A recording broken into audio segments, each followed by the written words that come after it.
Hello and welcome back to the Punchers Chance podcast, and welcome to a combined review and preview show once again this week. Before we get into all the action, obviously subscribe for podcasts every single week, hopefully two most weeks, but one just this and last week. In today's episode, we're going to be having a look at Josh Taylor versus Ekow Essuman and that whole card, a little bit of the Doncaster card, as well as previewing next weekend's fights with Caleb Plant and Jamal Charlo, as well as obviously, as always, anything going on in the boxing world, which is possibly one step closer to an absolute mega fight. All of that good stuff. Obviously, like I said, subscribe, straight into the action. Josh Taylor, Ekow Essuman, that main event, it was a great fight. The atmosphere in Glasgow seemed unreal. But what did you make of it as a matchup? What did you make of it as a fight, Ben? Yeah, I thought it was a really good fight. I went wrong on the predictions, and it shows why I don't bet, because I literally said last week, obviously you weren't here, but when it come down to predictions, I went for Josh Taylor because I said it had all the feelings of the Callum Smith and Josh Boatsy fight, where we were saying, oh, how much has this fighter got left? And I thought in that one that Boatsy would probably be the younger, fresher fighter and have a bit too much. So I went against that this weekend, even though I'm a big fan of Ekow Essuman. But I felt the scorecards were right. I felt Essuman had won the fight. And the thing that makes Ekow Essuman so dangerous, I think, is how he seems to get better as the rounds progress, because he is such a fit fighter, and he's not nating the engine for nothing. He just improves as the fight goes on, and when you're in a fight as close as that, it's always difficult when for them probably last 4 or 5 rounds, Josh Taylor felt very much up against it and his engine was running out, whereas the engine kept coming at him. So I think that's what made the difference on Saturday night. Yeah, definitely. It's interesting to do that because he is a slower starter, Ekow Essuman. He's not sort of dead slow, but slower starter. And Josh Taylor was lightning out the blocks. And to be honest, after probably 4 rounds, you'd have said this is Josh Taylor's fight. But then there was just a couple, too many right hands coming through from Ekow Essuman, too many body shots, which is always what he invests in. And then just the kind of compound effect over that, over the first sort of 6 rounds, Josh Taylor didn't put enough of a lead up in those 6 rounds. He gave away probably 2 rounds out of that first 6. And that ultimately cost him the fight because, like you say, Essuman was just relentless, coming back, pushing through. And I think when we were talking, I don't know what you guys talked about too much because I haven't caught up on the whole episode, but the whole lot kind of is Josh Taylor ready for welterweight? Is he a welterweight? We knew he was too big for super lightweight for the sort of back end of his time down there, but is he a welterweight? And I think he proved he can hit like a welterweight, and he put Essuman back a few times, but he maybe can't ride the shots like a welterweight, especially with a man that has such a big right hand and is so powerful and, like you say, relentless like Ekow Essuman. Was this almost kind of the one that you didn't expect to happen? It was kind of, was it one of those, do you think, where it's like Josh Taylor wins by points or Essuman stops him, and instead we've got, Essuman has beaten him on points? Yeah, I think you're right there. I certainly felt Josh Taylor, like I said, had a strong start.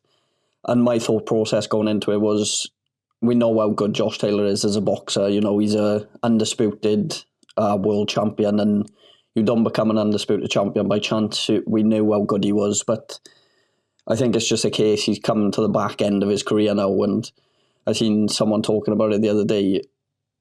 Realistically, he hasn't picked up a major win since probably 2021, when obviously he had the win against Jack Catterall, but that's heavily disputed, the fact that he even got that win.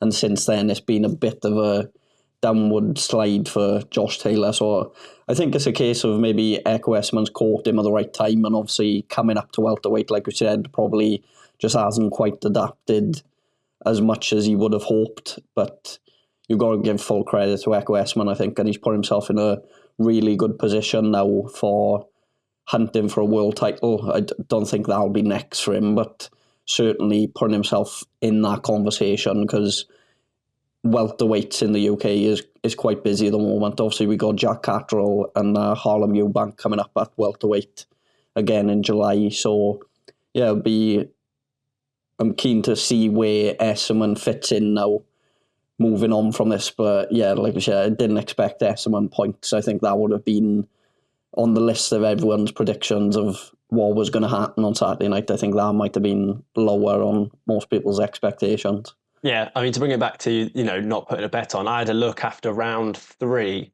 and I was tempted to put a £5 free bet from DAZN on him to win by a points decision, and I'd got 100 quid back from it.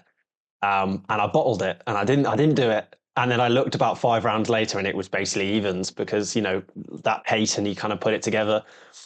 In terms of you sort of mentioned like matchmaking and how kind of is this right? Was it right for Josh Taylor? Was it right for Essuman? It was the right time. I think when it was announced, everyone was kind of like, "Wow, we didn't expect it," and it was such a fan-friendly kind of matchup.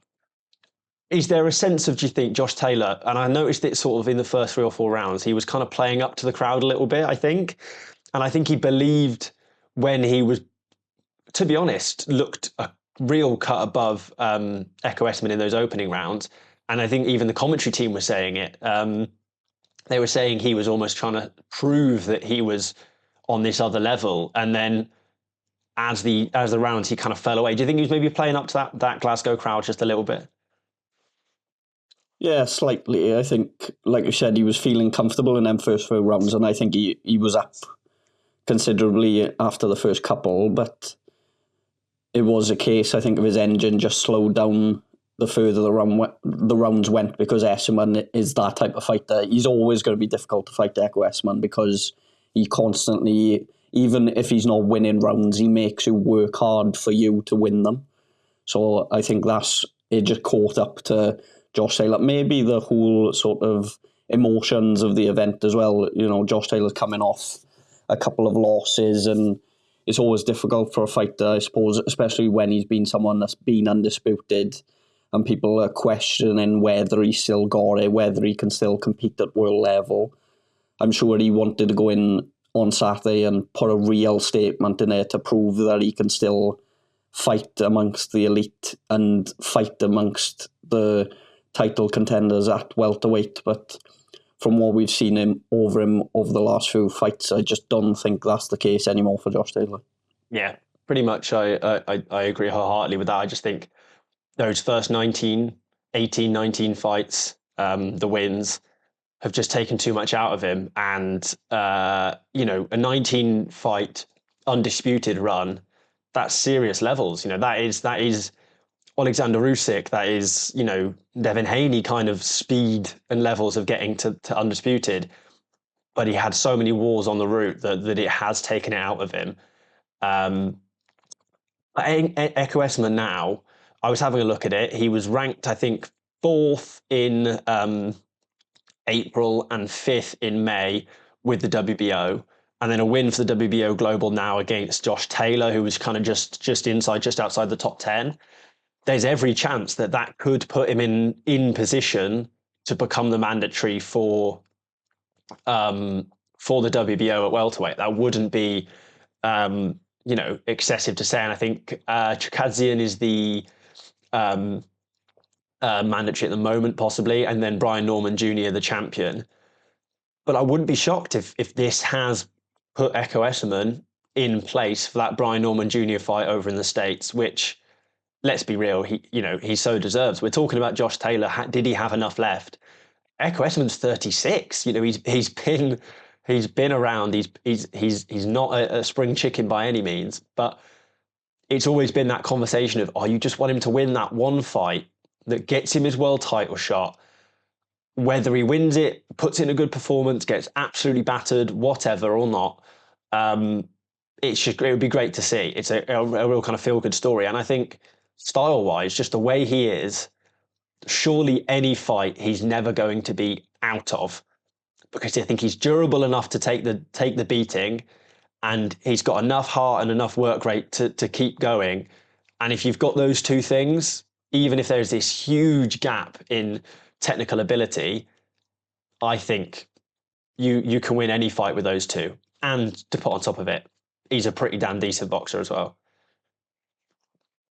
Yeah, definitely. There's a real chance he could get that Brian Norman Jr. fight. So obviously, there was talks of him and Jerron Ennis fighting to unify the belts, but doesn't look like that's the case. And if anything, it looks like Ennis could be moving up. But like you said, Ekow Essuman's not going to want to wait around forever. We've seen fighters waiting for their opportunity for that world title. They take a fight in the meantime, and then it slips away from them, and they never get that chance. Like one example, you could just look at another welterweight in Britain is Jack Catterall. You know, how long were we saying? You know, we're just waiting for him to get that world title shot, and then he goes and loses, and now he's back at a rebuilding period. And Ekow Essuman at this stage of his career now, I don't think is gonna want to do that. So maybe it is a case of biding his time and waiting for that right opportunity for a world title shot, and hopefully we see it soon. Like you said, the type of fighter he is, he's always going to be in with a shot over those 12-round fights, I think, to cause anyone issues because of the type of fighter he is. And he's a real fan-friendly fighter as well. I don't think I've watched a Ekow Essuman fight over the last few years and not been entertained by it. So, yeah, hopefully we get to see him have a crack at a world title. It'd be brilliant. He's one of those fighters you very much want to see get his hands on a world title, and hopefully he does over the next few months. I also do think it's a fight that naively, possibly, that you know, the people over in the States look over and go, hang on, why have the WBO given this guy as a mandatory? You know, we're not going to have to pay him like we'll have to pay another champion. We can put him on our main event, get Brian Norman Jr. as our headliner. Not going to cost us as much as it normally would. And in their eyes, it would be probably an easy day's work against Essuman. And whether it would be or not is you know, we'll have to wait and see. But I think that there's a good chance that maybe we see it. Elsewhere on the card, there's a man who is, if you're talking about waiting for big opportunities, I think we're all waiting for him to be given a big opportunity. And the perhaps slightly less emotional people in charge are just slowing the hype train down as it goes through a tunnel. Moses Itauma versus Mike Balogun. It's as emphatic as it gets, really, doesn't it? It goes back to everything with Moses Itauma. We spend more minutes talking about him on each podcast than he does in the ring every single time because, oh, it's just scary, scary power.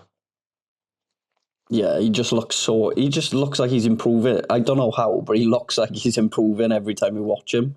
And I think a lot of boxing fans are calling for him now to be thrown in, try and throw him in the deep end. I think they've tried to do that a few times, and he just walks through it quite comfortably. But maybe the fight with Martin McCauley or something soon. It's like you're flipping between the two because he's still quite young, so you don't want to rush him. But then he's showing such promise that you think he could really do something special, and you want to see him in there with some of the better fighters to see how he handles it. I'd like to, if they can, because obviously he didn't take no damage. It was pretty much a comfortable run out on Saturday, so I'd like to see him hopefully get on that undercard of Dubois Usyk. And the way he's going, he's probably not looking too far past that main event either, looking at them two and thinking, you know what, I'm not far off competing with these guys and getting a shot at someone like Daniel Dubois or Usyk. Or I know a lot of people are speaking about that McCauley fight, and I think McCauley will be interested because he'll probably be paid quite well for it. So hopefully something like that is the fight we'll see next for Moses Itauma. Absolutely. I don't think we're too far away, a world where all outside of maybe Usyk and Dubois, you would say Moses Itauma gives a great fight to and, you know, possibly goes into the more likely to win. And that's an obscene thing to say with the age, the experience. And obviously, I think that is something that they're more likely to want to build. They'll want to give him a few rounds, get him in there with somebody who's going to give him a tough time and just make him dig deep. And I wholeheartedly believe he's got that in the locker when it comes to it. But I think Queensberry and Frank will be wanting to pull that out of him now so that when he steps onto those world title fights, you know, we'll see them and he'll win and, you know, he'll have a great career. Not to mention the fact, I think we've got to remember as well, you've got Joseph Parker, you've got Ajit Kabiel, you've got Dubois Usyk, you've got possibly AJ and Fury. There are so many heavyweights up by the top now that deserve a shot probably or another go more than Moses Itauma right now. And Frank probably owns half of those as well. So he's got to be thinking about that. So I think we're not going to see the fights that the fans want right away, unfortunately. But I think we all deep down know that, man, Moses knows, and Ben Davison knows, and Frank probably knows as well, that he's about ready now. And it's just a tick box exercise, I think, from here on. And in terms of what fight that is, I really don't know. The almost swear word now on this channel, Jarrell Miller, springs to mind as someone that, is going to give him a real tough kind of go, really durable. But you'd imagine he'd pretty comfortably beat. Or then you're looking at someone like Gassiev or Pulev. But again, you just think, I don't know if they're going to give Moses the rounds. Is what really all he is lacking on his resume at the moment is some rounds. And I don't know if Pulev or Gassiev are going to be the ones that give him it. Yeah, I think from a business perspective, it's probably best to nurture him a bit more slowly. Like, obviously, fans of boxing don't want to see it, but Moses Itauma has got the ability, I think, to be headlining shows and headlining stadium shows in the UK probably for the next 10 years once the likes of Joshua and Fury have done their bit, and we're looking towards that next heavyweight to carry British boxing for the next decade. I think it will be Moses Itauma, so yeah, I don't think they'll rush him anytime soon, but it'll probably be a case of, I'd like to see maybe the Gassiev fight that you mentioned. Gassiev's obviously ranked within the top 10 on BoxRec. Gassiev's the only person as well to beat Balogun, who he beat on Saturday night. Both would have got a second round stoppage against Balogun, so it's an easy way to sell a fight there. But again, I just think until you chuck him in there against the top of the top heavyweights, I can't see him having too much of an issue. I know a lot of people are saying the people are hyping him up too soon and he hasn't been tested, and you've got to wait until he's tested to see what he's really like. But like, what if he just keeps flying through everyone you put in front of him? Then at the end of the day, you can only beat who's put in front of you in that ring, and if he keeps knocking him out within the first couple of rounds, then we're never going to see him have to struggle through a 10 or 12 round contest. Yeah, I agree. And I think the only reason you'd stop it is that, like you say, he's there to replace the Usyks, the Tyson Furies and the AJs that are going to be very soon stepping away from the sport if they haven't already, or you choose to believe that they have. He's the one that can be replacing those. And if you sort of fire him up to the very top now, and whether he sinks or drowns, sinks or swims, sorry, that's sinks or drowns is just the same thing. Sinks or swims, you almost use up the hype. If you just hold him out now, slowly build it up, then when those guys step away, you have someone fresh and ready to come in and, get us our next British undisputed heavyweight champ, or maybe put up a heavyweight undisputed fight against Daniel Dubois if, the stars align. As I'm sure Frank is hoping they do. But we'll wait and see with all of that, as always. Elsewhere on the card, we won't spend too long talking about that because we've mulled over these first two fights quite heavily. Nathaniel Collins, statement win over Lee McGregor.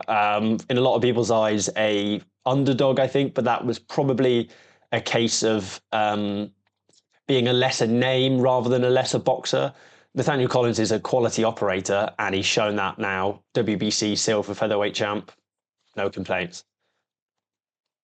Yeah, it's one of the few predictions I actually managed to get right. I think I'm not often right with the predictions, but I got this one right. But I didn't expect it to be as comfortable for him as it was. And we seen on Saturday night with Josh Taylor, maybe one Scotsman who had ambitions of fighting for world titles. Sort of his career has come to an end, but the Scottish boxing fans have got another fighter to get behind in Nathaniel Collins, and he's definitely knocking on that door now. Possibly a fight with Stephen Fulton, maybe going forward at world title level. But yeah, it'd be great to see Scotland have another world champion. And from what he showed on Saturday night, he looked very impressive. Was it 2 or 3 knockdowns against someone in Lee McGregor? Was a very tough competitor, and I wasn't expecting him to make it as easy work as he did. No, definitely not. And then, do you know what I think is more impressive than anything? I think it's quite a British thing that when you knock a man down, they just go flying in, fully just. Whereas Nathaniel Collins, he set up the shots perfectly. He threw a little 1-2 out the southpaw stance with the two going to the body, dropped McGregor's hands down, threw the same shots again, but over the top, hit him with a beautiful straight, which knocked him down, and he caught him with a lead hook on the way down as well. And just once he knocked him down the first time previously, and that was the second way down, it was over at that point because he was smart about it, because he used his head, and he could have gone in swinging and McGregor tie him up and survives the rounds, and then you get dragged into more of a fight. So yeah, I was impressed with him out of that southpaw stance. He was awkward. The shots were straight and clean, and just very, very good. And Stephen Fulton would be an interesting fight. By no means do I think he goes into that sort of stark favourite, but he has every puncher's chance in that fight, as always. And I hopefully the WBC able to put him in the position with that silver that fight maybe happens. Another fight with another impressive stoppage performance fairly early on, and a fight set up that I want to see straight afterwards. Aloys Youmbi, or Aloys Jr. versus David Jameson. Once again, he is just cleaning people out in impressive fashion. He's loud, he's brash, he's powerful, and he called it out. And a fight against Viddal Riley, now he's got the Commonwealth round his waist, Vidal's got the British. It just makes sense, doesn't it? Yeah, it'd be a really good fight to watch. Youmbi's impressed. Obviously, over his last few fights, he's got some big knockouts. And since losing his debut fight, has just gone from strength to strength, really. And it shows, even he had a sort of big setback so early in his career that he's rebuilt from and learnt. And I thought he looked very impressive. And a fight with Viddal Riley, it's a very much mix of styles. Viddal Riley's going to probably box on the back foot, be a much better technically skilled boxer against someone in Youmbi who's going to come and try and take your head off. So it's one of those interesting ones of if he can land that big punch, I think would be the question. I don't know if he would against Viddal Riley. I'm a big fan of Viddal Riley. Watched him up in Tottenham, obviously win that British title, and he's just so impressive. One of the best prospects I think we've got in Britain, and definitely someone I see competing at world level at some point. But yeah, it'd be. I think they could sell it very well as well. I think you'll get quite an entertaining build up between those two, a good back and forth. So hopefully that's one of the fights we see in Britain in the next few months. Otherwise, it makes sense as well, doesn't it? In terms of, Viddal isn't the most sort of, he doesn't fight necessarily kind of in the pocket. He likes to kind of go on the outside and on the back foot. And Aloys Youmbi is, and I use these words kind of in the most respectful way possible. He's erratic. He's energetic, and he will cut off that ring as best he can, in a way that we didn't see Chev Clark do, and he'll look to lay into Viddal. And from a spectator's point of view, that's exciting because Viddal will have to be at his absolute best and switched on, and Aloys will have to be really fresh, really energetic, have a great tank in order to put a dent in Viddal. And that's the kind of style things we look for, isn't it? Yeah, definitely. Like you said, this something probably Chev Clark didn't do well enough in that British title fight was sort of cut the ring off and maybe make Viddal Riley have to fight in the pocket. I think he'll be comfortable enough in doing so, but it's probably something we haven't seen him have to do a lot so far in his pro career. So bringing that out of him and allowing him to showcase it when he's in those moments will probably just add to how good he will look. And yeah, I think it'd be a very, very entertaining fight to watch. Hopefully it's one we see in the coming months, and I don't see any reason why they can't make that happen. No, absolutely not. Other than maybe Frank and Ben Shalom will have to have a conversation for it to work, and that's always fun. But moving on from that card, because we can't spend all day. We got other stuff to talk about. And there's a small little fight that possibly is being. We're one step closer to happen between two sort of reasonable sized names. It's of course Tyson Fury, Anthony Joshua. The talk has ramped up that it's looking more like October in Riyadh. How much A, are you excited that we're maybe getting another big fight? But B, is there a disappointment that it's going to be in Riyadh, or is it realistically any suggestion that we were going to get it on British soil was sort of a bit of a pipe dream? Yeah, I think we were all hoping and praying that we'd get a Wembley Stadium, or even better for us, get it in the Millennium Stadium in Cardiff, a bit closer to home, so we could hopefully get down there. But I don't think it was any real hope. I think it was always going to end up in Saudi Arabia. I think I was more shocked than anything when I seen a lot of talk about it this week. Obviously, Gareth A. Davis had mentioned that he'd spoken to members. He was a bit vague with it, but spoke to members of both teams, and he feels he's got an inkling that it seems to be opening Riyadh season this year.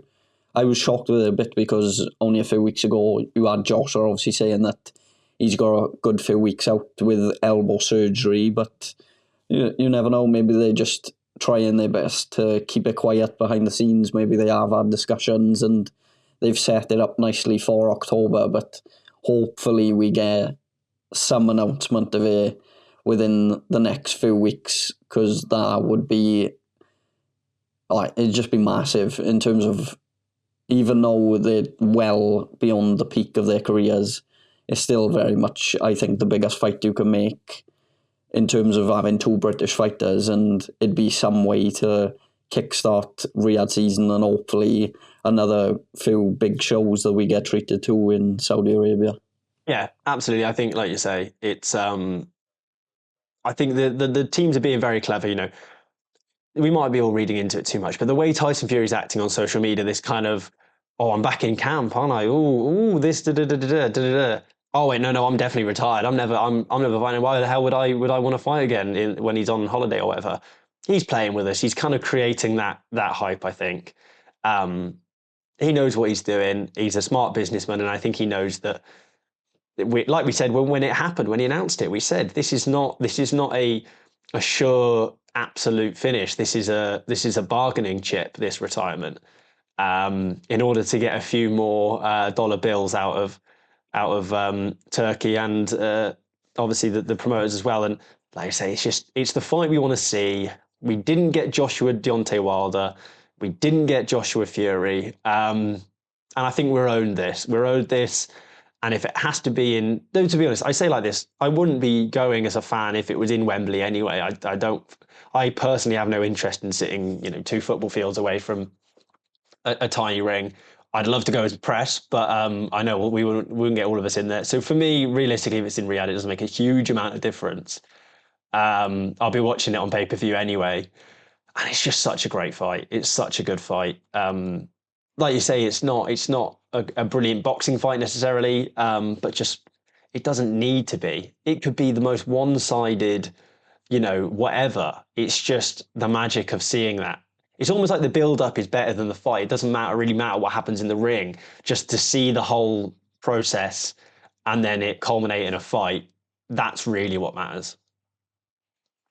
Yeah, I think that's one of the best moments in boxing. I think I had that feeling a few weeks ago when we were watching Eubank and Ben. It's almost that moment where you see the two fighters stand opposite sides of the ring, staring each other down. They've just done a mad ring walk in front of a stadium full of people, and it's just that moment that you get before that first bell rings where they both stood there looking at each other, and you think, we're actually here, we're actually going to see these two fight. And sometimes the fights don't live up to expectation, but yes, I think you're right. Sometimes it is just that feeling you get of the anticipation of waiting for that big moment. And but I think it'd be I'm not going to say it'd be a massively entertaining fight, but I just can't see how it doesn't excite you slightly. Like, even boxing fans who say, oh, it's well past when we should have seen it, I guarantee you, if that gets announced, that fight week, the whole build up, the fight night, everyone in the UK is going to be either packed out in Saudi Arabia, whoever decides to travel over, or will be sat there in front of their TV on that Saturday night, ready to watch two of, let's face it, the people who've propped up British boxing over the last decade go at it for possibly the final time in their career. I think it's a fight that can't not deliver because there's so much vested interest in it. I think the fights that fail to deliver are the ones that you kind of watch it and you go, but when you care so much, you just get excited, and then the whole crowd and everything gets so excited, and nothing necessarily have to be happening. It could be a punch on a glove, and you go, oh, like, oh my god, and I just remember the AJ Dubois fight. I remember just being on the edge of my sofa for that entire fight. Like I was halfway to leaving the room because I was just constantly like on the edge. Just it was so enthralling, and I think this would be the same. It's just so like you're so excited, you're so interested in what happens that it won't not deliver. And let's be real, we've been treated to some in the UK and Saudi Arabia. There's not been much that's missed. Canelo Skull missed, but again, that's an American fight. In terms of the British fights we've had, everything has delivered, really. AJ Dubois, Beterbiev Bivol. Obviously, I know that's not a British fight, but I think the British boxing audience was perhaps more invested in that than those the other side of the pond, and they just don't fail to deliver generally because they're great fights. Yeah, I feel like when you get a sort of all British grudge match as well, you kind of felt it a bit with Eubank Ben, and I think you will definitely feel it if we get Fury and Joshua. It's almost that sort of football rivalry style where you're going to have Fury fans who hate Joshua and Joshua fans who hate Fury. So it almost sort of adds to that wanting to see one or the other lose. And when you've got such a vested interest in wanting one person to win and one person to lose, that builds the tension. And like you said, you can have those moments in a fight where maybe nothing's happening, someone just throws a punch that probably slightly wobbles someone from them being slightly off balance, but it just builds that excitement. You just jump up and you think, oh, something might happen. And I think that's very much the feeling you'd get from that fight, is just constantly waiting to see which way it's going to swing. But yeah, hopefully we get some news soon that it's going to happen. And to be honest, I'd be shocked if it happens in October from, what we have heard of Joshua. And like, it'd probably take a long time to tempt Fury out of his 5th retirement with the amount of money they're going to have to offer. But hopefully we do see it at some point at the back end of this year. 4 months is quite a while, mind. You're not doing a sort of 16-a-week camp, so it's possible, but it might be a little bit later than that. We'll see. But I do think it makes sense as a mega fight to open Riyadh season from certainly from that kind of point of view, the marketing and Saudi Arabia. We will move on because we could just talk about this all day, and it would just be a back and forth of me and you saying, "Oh, isn't this a great fight? Yeah, it's a great fight. Whoa, what a great fight!" And that's not much analysis. We'll move on over to the card in New York. No, sorry, Las Vegas. I do lie. With Caleb Plant, Jamal Charlo not fighting each other. Separate fights. It's a decent enough card. I won't be staying up for it. Let's be real. We probably wouldn't be talking about it if it wasn't for the fact that we're going to do their predictions on the Boxing News app afterwards. So we'll do that after a short little preview. Who else is on there? Kamel Moton as well, who obviously was pocketed recently by Giorgio Vizioli in sparring, allegedly. What's the pick of the fights for you there? The one you just mentioned, purely because of the Vizioli beef. We've been on the hype train for Vizioli, and I'd just be interested to keep an eye on Moton. And I think that's a big fight that they could build for.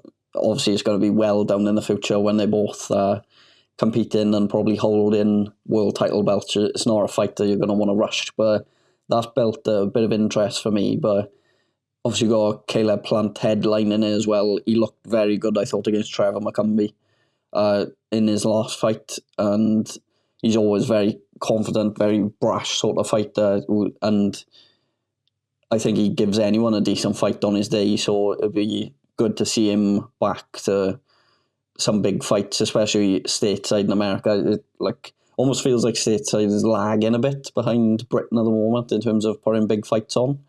But yeah, hopefully we see Plant pick up another win on Saturday and build towards another big fight for him, and Charlo as well.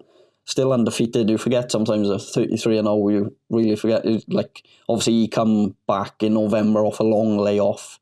I think it was a near 2 or 3 year layoff that he come back from. So, to see him back in the ring and be active, it'd be interesting to see where he ends up over the coming months now, and who he's going to be competing against, you know? Yeah, absolutely. And I think the reason you forget with Jamal Charlo is because of his brother. I think I combine the two of them. They are the same person to me. And so, I just forget who's who and who hasn't won, who has won. Yeah, like you say, Kelly, but I take what I think, do you know what I think the American sort of boxing's biggest problem at the moment is it's this kind of one fight a year, one fight every year and a bit mentality out of their big fighters. And then when they do put it on, it's one big fight on top of a card, and then you've got kind of an okay undercard that people don't care about too much. And then you charge $70 or whatever it is for the pay-per-view on it, and it's just kind of, it doesn't have that same feel. Whereas, you know, and I think there is a degree of probably we have a less vested interest in it. You know, we all get really excited for a fight like, I don't know, Crocker Donovan or Conor Walker, Harry Scarf, I think it was. You know, fights like that, you know, in the States, they sort of look at and think, you know, whatever.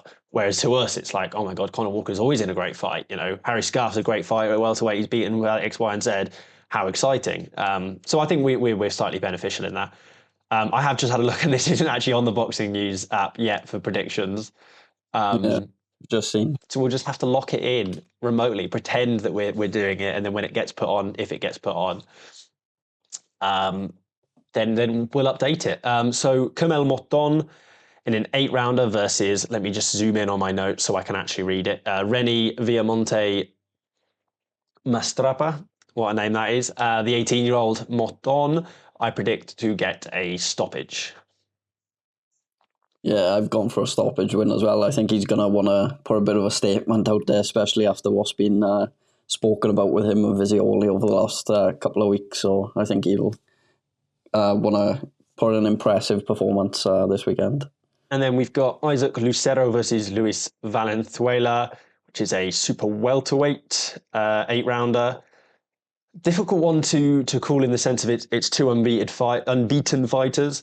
But Valenzuela, Mexican, maybe a little bit more padded record. And for that reason, I'm going to go for a Lucero points decision, because I don't think you stop a Mexican. Yeah, I think it's going to be a weekend of similar predictions. I've gone to Lucero by decision as well. Yeah, I mean, that is the danger, that we're probably less knowledgeable and therefore less inclined to give a sort of bold prediction on this one. Youmbi Hernandez versus Kieran Davis, middleweight 10-rounder. Not undefeated, or undefeated Youmbi Hernandez, the Cuban. And for that reason, he's a big stopper, so I am going to go for a stoppage again. Yeah, he's 7 knockouts and 7 wins, so I think he makes it 8 from 8 this weekend. That's another stoppage win. What I really like now is you're getting this kind of second generation of Cubans that almost like, I think they almost make a point of being very un-Cuban. Obviously, we saw William Skull very much with that amateur style, and then you've got the likes of Andy Cruz, who's a phenomenal boxer and is kind of learning the professional style. And then you've got guys like Youmbi Hernandez, and you've got how have I lost his name? The super lightweight, the Queensbury stable that fights out the UK. I know, yeah, the one that fought up in Liverpool. Yeah, his name's completely lost me, but Javier Herrera, that's the one. That are just aggressively un-amateur. You know, they are as big punching, scary, etc. as it comes, and I'm enjoying that now. Jamal Charlo versus Thomas Lamana, which is a middleweight, I believe, 10-rounder. I think Jamal Charlo is going to have a sort of slow, unimpressive points decision. We'll go different for this one. I'll go for Charlo by stoppage. And I do apologize. Hopefully he'll start out. So I was going to say it's super middleweight. I did get it wrong. Hopefully he'll start to ramp up now and build towards another big fight. So impresses on Saturday and gets a stoppage win, hopefully. Fair enough. And then to finish it off, Caleb Plant versus Jose Armando Resines, 12 rounder, super middleweight once again. I'll kick over to you to start this one. I think Caleb Plant will get a stoppage win. Don't often see, like we said, we don't often see the Mexican fighters get stopped, but I think Plant picks up a stoppage win on the weekend. Yeah, I agree. Which again, this is not going to be the best predictions. It all kind of comes down to Jamel Charlo on that one. But I think if Caleb, to excuse the pun, can plant his feet, and I think he'll want to. I think he'll want to dig in a bit and make a statement in that one, and I think he will do with a stoppage win. So that pretty much wraps it up for another two-person puncher's chance. Apologies, I promise you we'll get three people back. And maybe in a studio, but it's a bank holiday Monday as we're recording this. And so the studio's shut, Harry's busy, and so, all the good stuff anyway. It's all the great content. Hopefully we'll be back all together next week for another 2 episodes. We'll have to have a look. But other than that, thank you all for tuning in as always. Obviously follow us on Spotify if you're listening on the audio version, or YouTube for the video version, whichever one you prefer. Subscribe on YouTube. Follow us on Twitter, Instagram, all that good stuff for all the great content that we put out on all of our channels. And of course, TikTok is the big one now, our most followed platform. So if you want to be part of a mass, the most amount of people, do it on TikTok. If you want to be part of a smaller amount of people, subscribe on YouTube or follow us on Spotify. As always, thank you all for tuning in, and we'll see you all next week. Puncher's Chance.